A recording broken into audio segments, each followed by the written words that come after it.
വാവേ നിന്റെ ഇൻസ്റ്റാഗ്രാം അടിച്ചു പോയോ നോക്ക്. നോക്കി നോക്ക്. നിന്റെ ഇൻസ്റ്റാഗ്രാം അക്കൗണ്ട് ഇപ്പൊ ഉണ്ടോ നോക്ക്. ഇൻസ്റ്റാഗ്രാമിന്റെ അപ്ഡേറ്റ് ഒക്കെ നീ അറിയുന്നുണ്ടോ? ഉണ്ടോ? ആണോ? നീ ഇൻസ്റ്റാഗ്രാം സെറ്റിങ്സ് എടുത്തേ, നിന്റെ അക്കൗണ്ട് അടിച്ചു പോകാണ്ടിരിക്കാനാ പറയുന്നത്.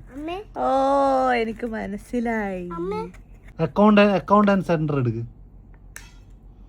അതില് പാസ്വേഡ്, അത് ഗ്രൂപ്പ് സെൽഫി എടുക്ക്. ഗ്രൂപ്പ് സെൽഫി അല്ല, വെരിഫിക്കേഷൻ സെൽഫി മാറിപ്പോയി. എന്നിട്ട് നെക്സ്റ്റ് കൊടുക്ക്. കോഡ് കാണിച്ചതില്ല. ബബ്ലൂഷേ കോഡ് എത്രയാന്ന് പറഞ്ഞു തരുമോ?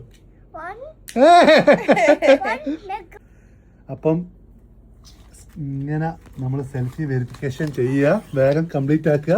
അപ്പൊ എല്ലാവരും വേഗം ചെയ്ത ഇൻസ്റ്റാഗ്രാം അക്കൗണ്ട് ഒരുപാട് ആൾക്കാരെ പോകുന്നുണ്ട്. നമ്മൾ തന്നെ ഫോളോവേഴ്സ് ഒക്കെ ഒരുപാട് കുറഞ്ഞ ഒരു 1000-1500 ആൾക്കാർ അക്കൗണ്ട് പോയതിനെ കൊണ്ടാണ് കുറയുന്നത്. അപ്പൊ എല്ലാവരും എത്രയും പെട്ടെന്ന് വെരിഫിക്കേഷൻ ചെയ്യുക.